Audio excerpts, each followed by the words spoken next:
پیچھے اٹھو.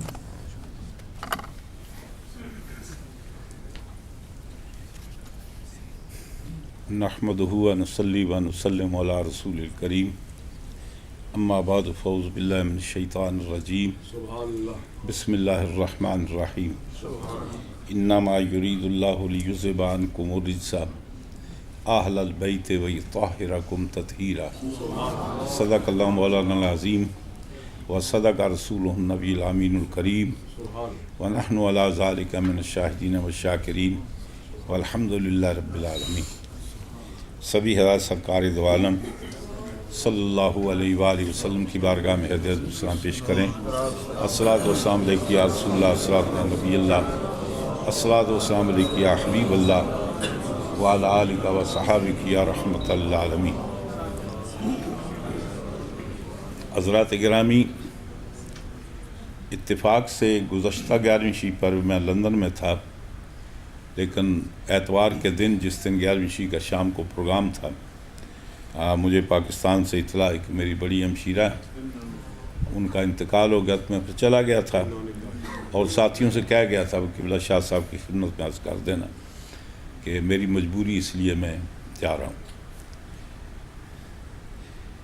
وقت کے دامن میں وسعت نہیں ہے.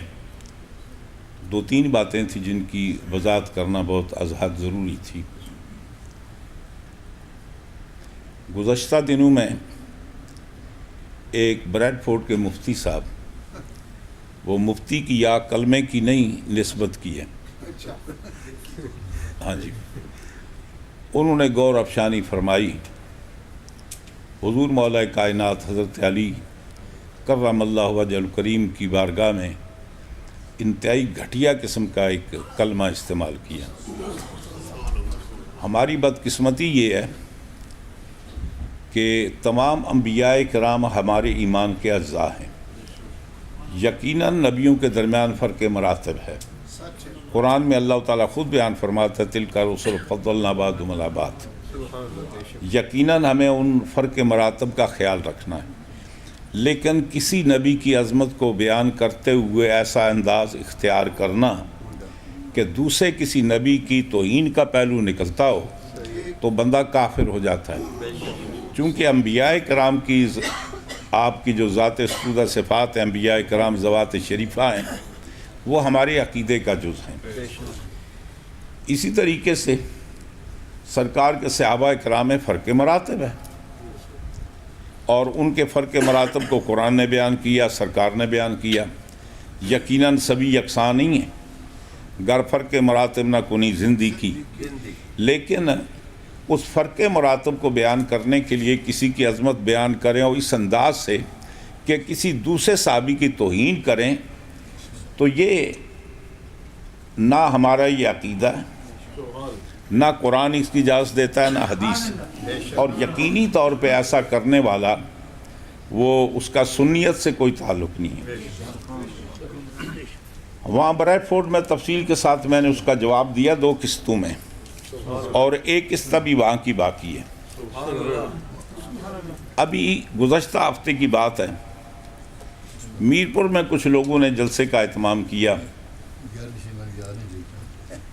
اس میں جلسے کا عنوان تھا کہ سیدنا حضرت معاویہ رضی اللہ تعالیٰ عنہ کا دن وغیرہ منایا گیا. ٹھیک ہے، وہ یزید کا بھی منائے تو ہمیں کیا اعتراض ہو سکتا ہے، فرعون کا بھی منائے تو ہمیں کیا اعتراض ہو سکتا ہے، ایسی کوئی بات نہیں ہے.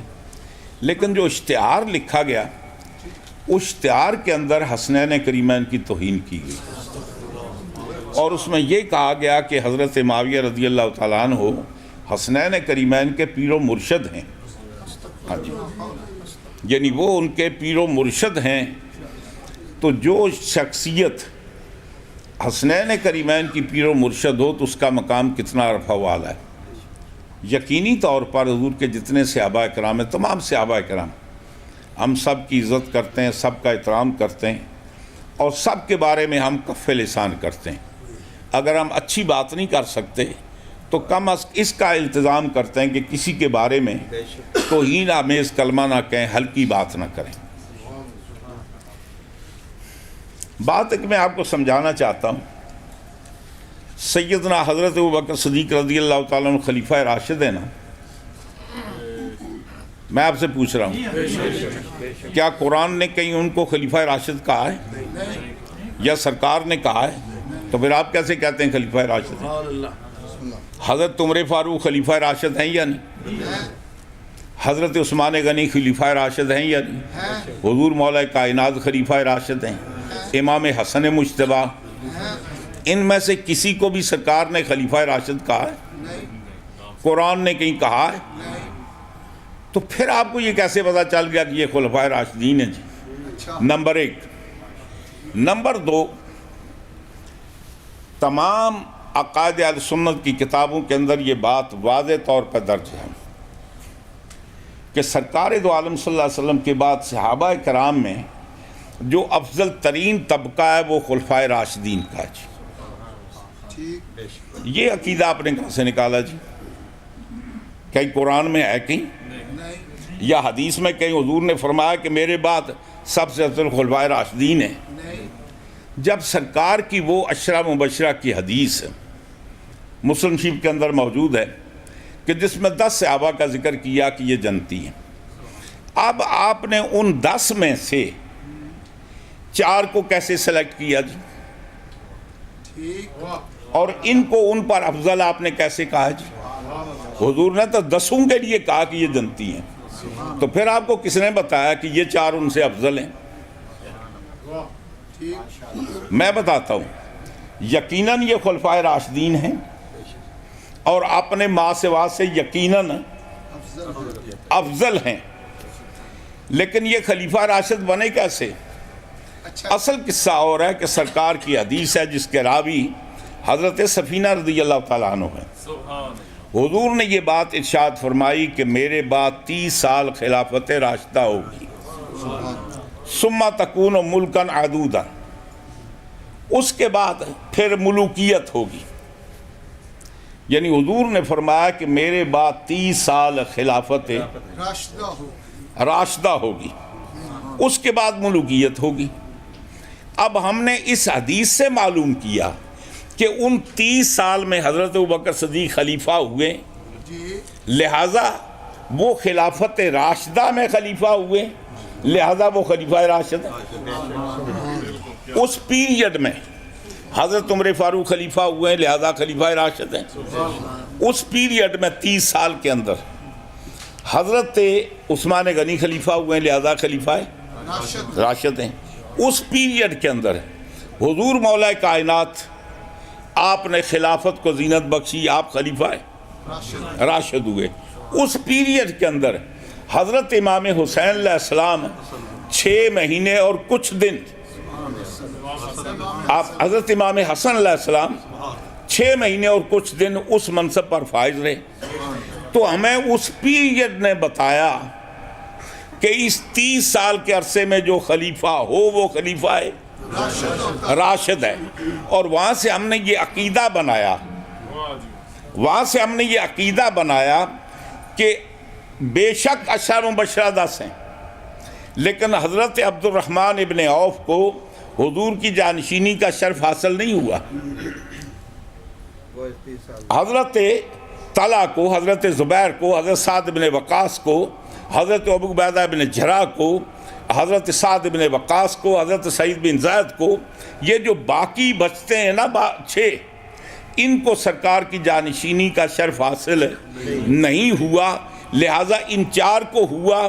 جانشینی کی وجہ سے ان 4 کا مرتبہ ان باقی 6 سے افضل ہے۔ یہ افضل کیوں ہوئے جی؟ اس لیے کہ خلافت راشدہ اس مدت میں آپ خلیفہ بنے۔ حضرت امام حسن کس دور میں تھے؟ تو پھر میاں جی ڈنڈی کیوں مارتے ہو؟ پھر یہ کہو نا کہ حضور کے بعد 5 خلفائے راشدین باقی ماندہ سے افضل ہیں، 4 پر تو افضل رہ گئے۔ امام حسن کا دور آتا ہے تو ڈنڈی مارتے ہو۔ اگر خلافت راشدہ ثابت ہے،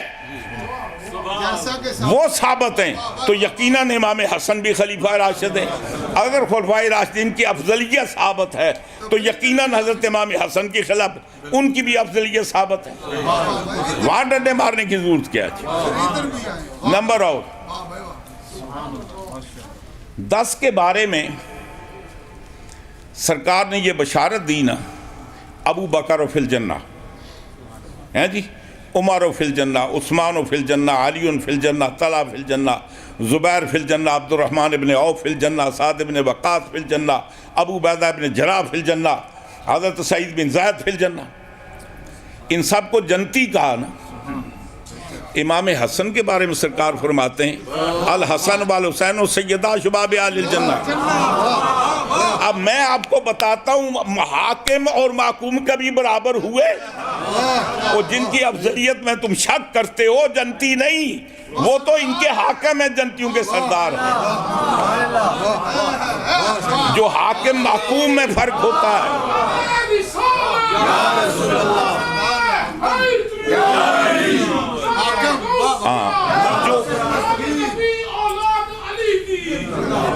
جو حاکم محکوم میں فرق ہوتا ہے وہی ان میں فرق ہے۔ اچھا پھر آپ کہیں گے تو ان 10 میں تو حضرت علی بھی ہیں۔ اگر حضرت امام حسن کی افضلیت باقی سردار ہونے کی بنیاد پر باقی 10 پر 9 پر ثابت ہے تو حضرت علی پر بھی ثابت ہونی چاہیے کہ وہ بھی انہی 10 کے اندر ہیں۔ اصول کی بات ہے نا۔ جب سرکار نے یہ ارشاد فرمایا تھا، آپ نے فرمایا الحسن والحسین سید شباب الجنہ وابوہما خیر منہما۔ حضور نے نام لے کر بتا دیا تھا کہ علی کو 10 میں شمار نہ کرنا، کئی سردار حاکم محکوم کی لسٹ نہ بیان کرنا، فرمایا کہ یہ ان حاکموں سے افضل ہے اس لیے کہ ان کا باپ ہے۔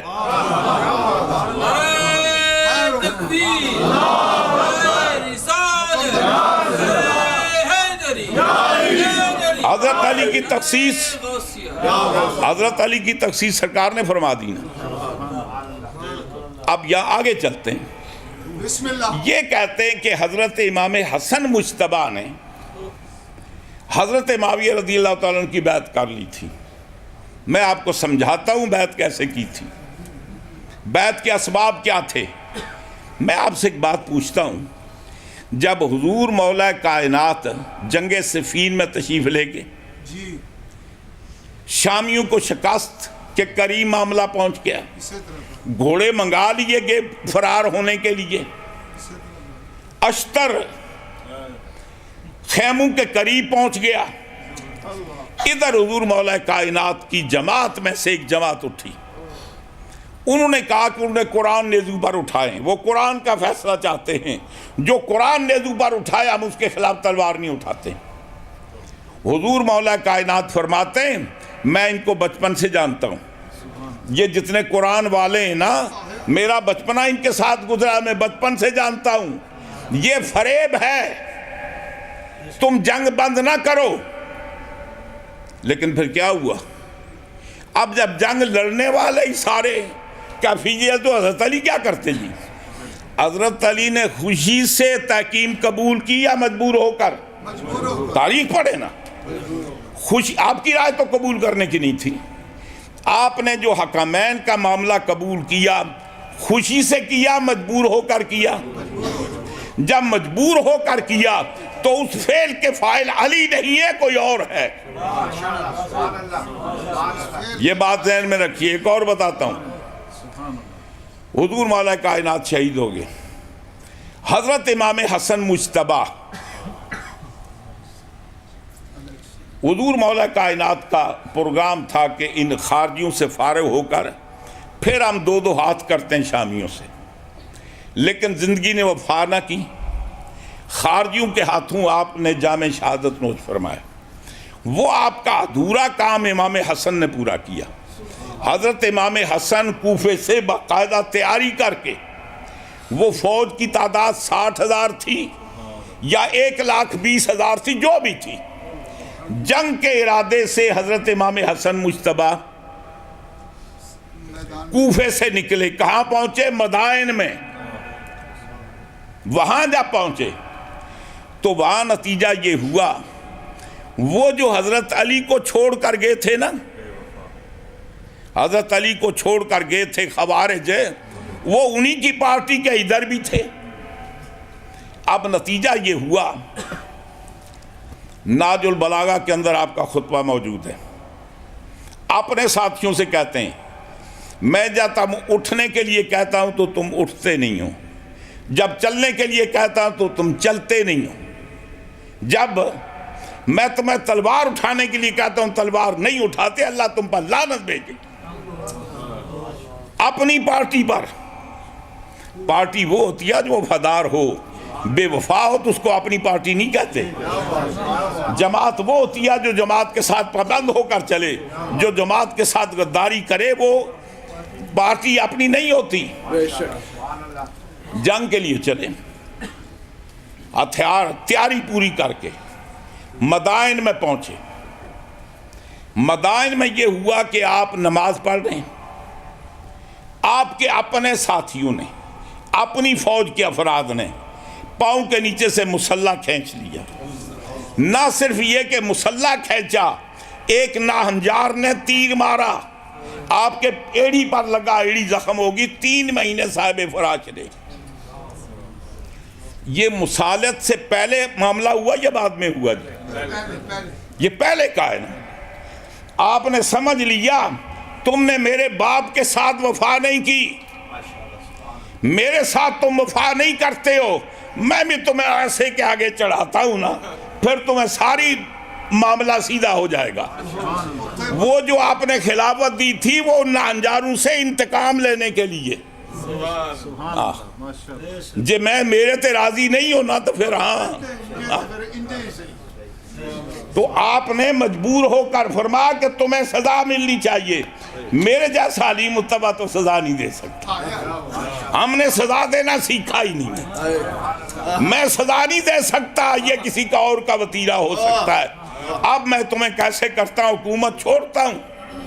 ایک تو وجہ یہ تھی کہ ان ناہنجاروں کو یہ پتا چلے کہ حسن میں، خلیفہ راشد میں اور ایک ملک میں کیا فرق ہوتا ہے، یہ بتانے کے لیے. نمبر 2، اگر یہ حدیث حضرت سفینہ کو یاد تھی تو حضرت امام حسن کو نہیں پتا تھا.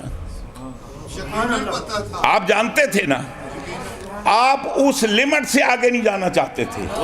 تمام مورخین لکھتے ہیں کہ ہم نے پھر گنا سرکار کے وصال سے لے کر جس دن حضرت امام حسن نے خلافت چھوڑی پورے 30 سال پورے ہوتے ہیں. ارے امام حسن کو نکالو گے تو خلافت راشدہ کی مدت پوری نہیں ہوتی. وہ جو سرکار نے بتائی تھی وہ خلافت راشدہ کی مدت پوری نہیں ہوتی. آپ نے اس لیے بھی چھوڑی نا. مثلا دیکھیں نا، ایک آدمی بادشاہت کے عہدے پر ہو اور بعد میں ایسا موقع ہے کہ اس کو چپڑاسی کا عہدہ قبول کرنا پڑے تو وہ کرے گا قطعاً نہیں.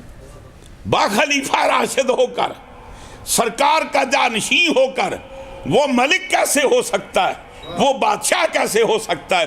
اس لیے آپ نے اس لیمٹ پر خلافت راشدہ یہاں تک تھی، یہاں تک ہم ہیں. آگے خلافت راشدہ نہیں ملوکیت ہے، اور ہمارے لیے ملک ہونا توہین ہے. لہذا اب ہم ان کے حوالے کرتے ہیں جو ملک ہو سکتے ہیں، خلیفہ راشد نہیں ہو سکتے. 2 باتیں یہ تاریخی حقائق ہے، یہ ہماری کتابوں کے اندر. تیسری بات، آپ نے حکومت دینے کی پہل نہیں کی. دوسری طرف سے کرتاس ابیض آیا، 3 بندے آئے، سفید کاغذ لے کر آئے، جو آپ شرائط لکھیں مجھے منظور ہے، لیکن مہربانی کریں یہ اب آپ تو آپ خلیفہ راشد ہیں نا، تو وہ آپ کی خلافت راشدہ تو ختم ہو گئی ہے، اب ہمیں بھی تھوڑا ٹائم لگانے دیں.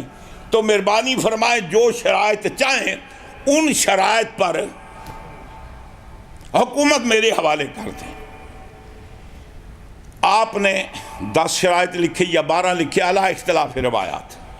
کچھ شرائط لکھے، میں حکومت، خیر خلافت تو نہیں ملوکیت ہے لیکن مسلمانوں کا اقتدار ہے نا، حکومت دینے کے لیے تیار ہوں، لیکن ان شرطوں پر سائن کروا کے حکومت ان کے حوالے کر دی.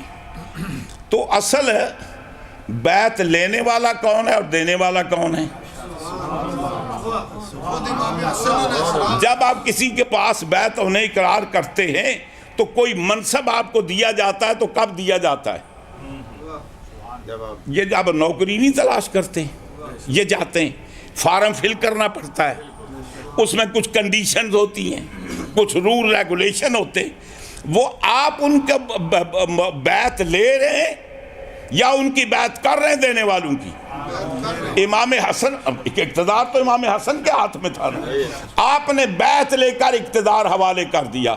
وہ میاں تمہیں کس نے بتایا کہ حسنین کریمین نے بیعت کی تھی؟ آپ نے وہ اقتدار ان کے حوالے کیا۔ اور اگر اقتدار حوالے کرنا ووٹ دینے کا نام بیعت ہے تو پھر جناب پھر میں بتاتا ہوں، پھر ہمت کرو۔ امام اعلی مقام شہید ہو گئے، حضرت عبداللہ بن عمر نے یزید کی بیعت کی، عبداللہ بن عباس نے کی، محمد بن حنفیہ نے کی، عبداللہ بن جعفر نے کی، جتنے صحابہ کرام تھے سب نے بیعت کر لی۔ تو پھر یزید سارے صحابہ کا مرشد ہوا نا۔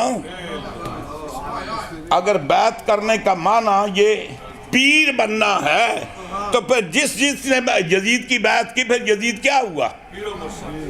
پھر یزید پیر و مرشد ہوا۔ ہم ایسے پیر و مرشد پر لعنت بھیجتے ہیں۔ نعرہ تکبیر، نعرہ رسالت، نعرہ حیدری، نعرہ غوثیہ، شان اہل بیت اکرام۔ لیکن ایک فرق تھا، لیکن ایک فرق ہے باپ اور بیٹے میں۔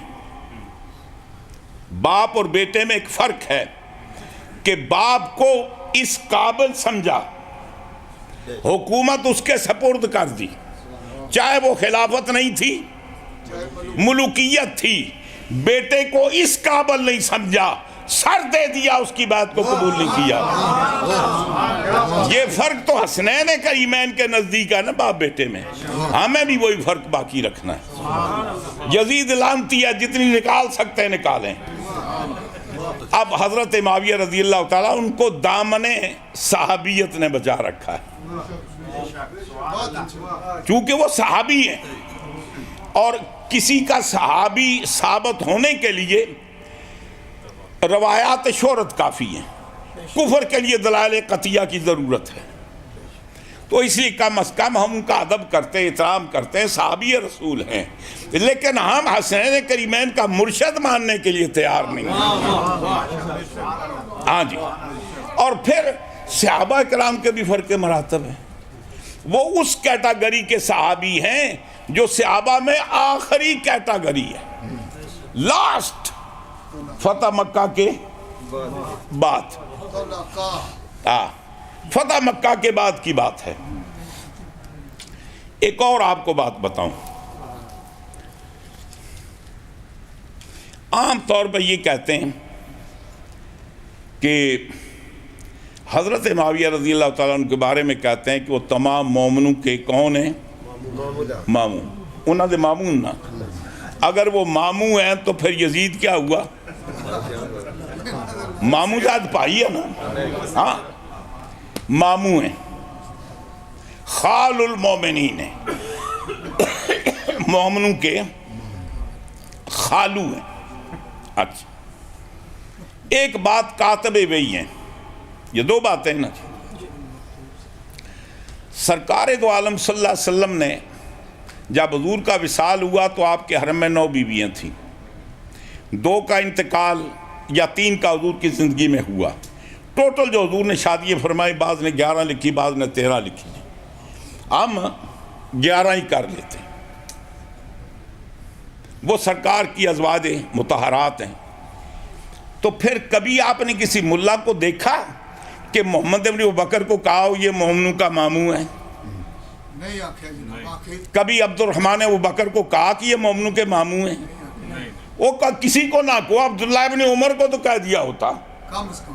ہاں جلیل القدر صحابی ہیں، عبداللہ ابن عمر کو نہیں کہا کہ مومنوں کے ماموں ہیں، تو پھر ماموں کا رشتہ تو پتہ نہیں کہاں پہنچے گا۔ وہ سرکار نے شادیاں کی نا، وہ پھر معلوم کرو کیا کیا خاندان ہے، تو پھر تمہارے تو بڑے بڑے ماموں نکلیں گے جی۔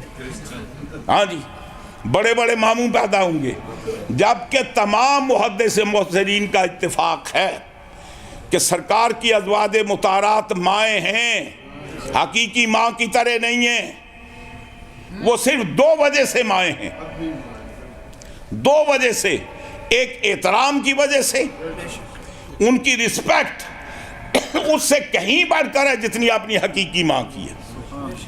دوسری بات یہ ہے جیسے اپنی ماں سے نکاح نہیں ہو سکتا نا، حضور کی ازواج مطہرات سے نکاح نہیں ہو سکتا، باقی وہ کوئی مائیں نہیں ہے، غیر محرم ہے، کوئی امتی تخلیے میں امہات المومنین کے ساتھ بیٹھ نہیں سکتا، وہ کسی کے ساتھ سفر نہیں کر سکتی، بلکہ اللہ تعالیٰ منع فرماتا ہے تم کبھی بھی یا الذین لا تدخلوا بیوت النبی، آپ نے کبھی امی کے گھر میں جاتے ہوئے کبھی اجازت مانگی ہے؟ نہیں جناب۔ وہ اگر وہ مائیں ہوتی تو اللہ تعالیٰ کیوں فرماتا کہ اللہ کے نبی کے گھر میں اجازت کے بغیر نہ جاؤ؟ حضور کی ازواج مطہرات امت کے لیے غیر محرم ہیں، ان کے ساتھ سفر کرنا حرام، تخلیے میں بیٹھنا حرام، ان کے جسم کو ٹچ کرنا حرام۔ آدمی اپنی ماں کو مٹھی چابی کرتا ہے یا نہیں؟ بیمار ہو اٹھاتا بھی ہے، واش روم میں بھی لے جاتا ہے، تو نیچے اٹھا کر چارپائی پر بھی لٹاتا ہے۔ کیا یہ حق حاصل ہے ازواج مطہرات کے لیے؟ تو جب یہ نہیں، ان سے کوئی رشتہ نہیں بنتا، اور اگر یہ رشتہ ماموں کا بنے تو جو ان کے والد پھر نانا ہوئے نا، پھر نہ جانے کس کس خاندان کے آپ کے نانکے بنتے ہیں، پھر نانکے ہوئے نا، پھر ان کے جو والد ہیں وہ آپ کے نانا ہوئے نا، تو پھر کس کس رشتے سے آپ بنائیں گے؟ پہلی بات یہ ہے کہ یہ بات غلط ہے۔ دوسری بات، حضرت شیخ محقق شاہ عبدالحق محدث دہلوی رحمۃ اللہ علیہ شرح سفر السعادہ کے اندر، باقی کتابوں کے اندر لکھتے ہیں کہ حضرت معاویہ رضی اللہ تعالیٰ عنہ حضور کے خطوط کے کاتب تھے، وحی کے کاتب نہیں تھے، اور تمام ہمارے قائد کی مستند کتابوں میں آپ کاتب وحی نہیں ہیں۔ پتہ ہے کاتب وحی میں اور خطوط کے کاتب میں کیا فرق ہے؟ کاتب وحی ہوتا ہے جو اللہ کا کلام نقل کرے، اور کاتب خطوط وہ ہوتا ہے جو نبی کے کلام کو نقل کرے۔ جتنا اللہ اور نبی میں فرق ہے نا، اتنا ہی کاتب وحی اور کاتب مکتوبات میں فرق ہے۔ اللہ کے کلام کو لکھنے کا معنی اور ہے، ہاں کلام الہی۔ تو اس طریقے سے ڈانڈے ملا کر یہ رشتے وغیرہ ملانا اور اس طرح کی بات کرنا، اور ایک اور بات بھی آپ اس میں یہ ذہن میں رکھیں، یہ جو اس باب کے اندر ہم یہ جو باتیں کرتے ہیں کہ حسنین کریمین وہ ہیں کہ جو سرکار دو عالم صلی اللہ علیہ وسلم کا خون ہے، حضرت امام حسن سرکار کا خون ہے، اور اگر اور کوئی بات نہیں تمہیں پسند تو کم از کم میں بھی بریلوی ہوں بحمد تعالیٰ، اور بڑا پکا بریلوی ہوں جناب، اور مجھے بریلوی ہونے پر فخر بھی ہے اور ناز بھی ہے۔ حضور سیدی اعلیٰ حضرت امام احمد رضا فاضل قدس سر العزیز میرے پیر و مرشد بھی ہیں، میرے استاد بھی ہیں۔ کسی مسئلے میں اختلاف کرنا یہ کوئی توہین کی بات نہیں ہے، جبکہ امام صاحب کے اپنے شاگرد، آپ فقہ کتابیں پڑھیں نا، لکھا ہوتا ہے امام صاحب یہ کہتے ہیں امام ابو یوسف کی رائے یہ ہے، امام محمد کی رائے یہ ہے، امام حسن بن زیاد کی رائے یہ ہے، امام ظفر کی رائے یہ ہے۔ تو ان سے بڑھ کر امام صاحب سے محبت کرنے والا کون ہے؟ رائے میں اختلاف ہونا اور بات ہے۔ تو میں یہ عرض کرنا چاہتا ہوں، بعض آدمی کی جو رضویت کا بھوت سوار ہے نا، ان کی بات کرنا چاہتا ہوں۔ اعلیٰ فرماتے ہیں خون خیر الرسول سے ہے جن کا خمیر، خون خیر الرسول سے ہے جن کا خمیر، خمیر سمجھتے ہیں؟ جن کے خون سے بنے ہیں، فرماتے ان کی بے لوث تینت پہ لاکھوں سلام۔ یہ ایک تو تین کے معنی مٹی کے بھی ہوتے ہیں جی، لیکن یا تینت کے معنی وہ نہیں ہے جیسے کوئی آدمی ہو نا تو اس کو کوئی بڑا بد تینت ہے۔ کیا مطلب؟ بڑا بد اصل ہے، اس کی اصل اچھی نہیں ہے۔ اور لوث کے معنی کبھی یہ بھی ہوتا ہے نا، لالچی نہیں ہے، اس کا مطلب یہ ہے کہ کسی طرح کی ملاوٹ نہیں ہے۔ فرماتے ان کی بے لوث تینت پہ لاکھوں سلام، وہ ان کی اصل ہے کہ جس کے اندر کوئی آگے پیچھے کی ملاوٹ نہیں ہے، خالصتاً یہ وہ سرکار حسنین کریمین کی اصل، وہ مصطفیٰ صلی اللہ علیہ وسلم ہے۔ جس کی اصل مصطفیٰ ہو اس کے ساتھ کوئی نہیں مل سکتا کہ جس کی اصل مصطفیٰ نہ ہو۔ تو اللہ اپنے حبیب کے صدقے، مجھے اور بھی 2-3 باتیں عرض کرنی تھی، پھر کبھی نیکسٹ موقع ملا اور یاد رہا تو عرض کریں گے۔ آج کم از کم اتنی بات آپ سمجھ گئے کہ خلیفہ راشد کس کو کہتے ہیں، خلافت راشدہ افضلیت کی وجہ کیا ہے، وہ بھی کہہ سکتے ہیں۔ اور یہ جو ہمارے ڈنڈی مارتے ہیں نا کہ حضرت امام حسن مجتبیٰ بھی تو خلیفہ راشد ہیں نا جی۔ اور ایک اور آپ کو فرق بتاؤں، حضرت ابو بکر صدیق یقیناً خلیفہ راشد ہیں، سرکار نے ان کی اقتدار کی کوئی ہمیں اطلاع نہیں دی۔ حضرت عمر فاروق رضی اللہ تعالیٰ عنہ خلیفہ راشد ہیں، سرکار نے ہمیں کہیں نہیں بتایا کہ وہ خلیفہ بنیں گے۔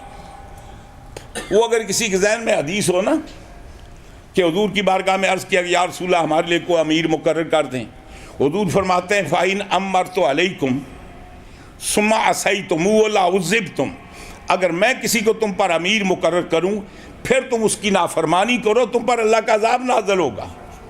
صحابہ نے پوچھا من نعمر بعدک یا رسول اللہ، ہم کس کو امیر بنائیں؟ تو حضور نے کچھ نام بتائے، فَإِن تُعَمِّرُوا أَبَا بَكْرٍ تَجِدُوا هَادِيًا مَهْدِيًا، فَإِن تُعَمِّرُوا عمر کو بناؤ تو یہ کرو گے، علی کو بناؤ تو یہ کرو گے۔ حضرت عثمان غنی تو ایسے بیچ میں آ گئے۔ بہرحال حضور نے جو نام بتائے تھے وہ 3، ابو بکر صدیق کو بناؤ، عمر کو بناؤ، علی کو بناؤ۔ آپ فرماتے ہیں فَإِن تُعَمِّرُوا عَلِيًّا تَجِدُوا هَادِيًا مَهْدِيًا زَاهِدًا عَنِ الدُّنْيَا رَاغِبًا إِلَى الْآخِرَةِ، فرماتے ہیں کہ وہ ڈنڈے کے زور سے تمہیں سیدھے راستے پر لائے گا۔ انی اراکم لا تفعلون، میں دیکھ رہا ہوں کہ تم ایسے کرو گے نہیں۔ یہ بھی اطلاع دے دی، یعنی مطلب سرکار نے یہ بشارت دی کہ یہ اگر تم بناؤ تو۔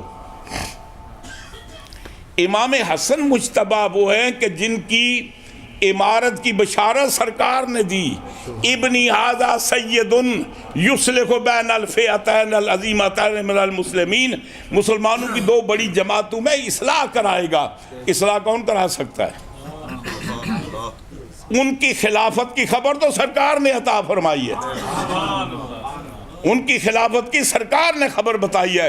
جسے تم خلیفہ راشد نہیں مانتے اس کی خلافت کا تو سرکار نے ذکر کیا ہے، پہلے 4 کا سرکار نے کہیں ذکر نہیں کیا جی۔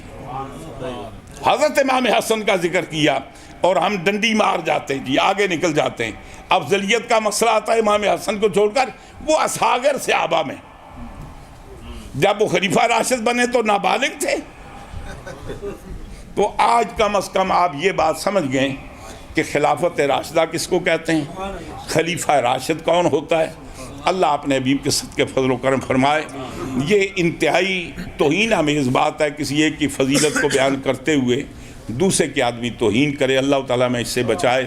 واخر الحمد للہ رب العالمین۔ 10 11 ہو گئے جی۔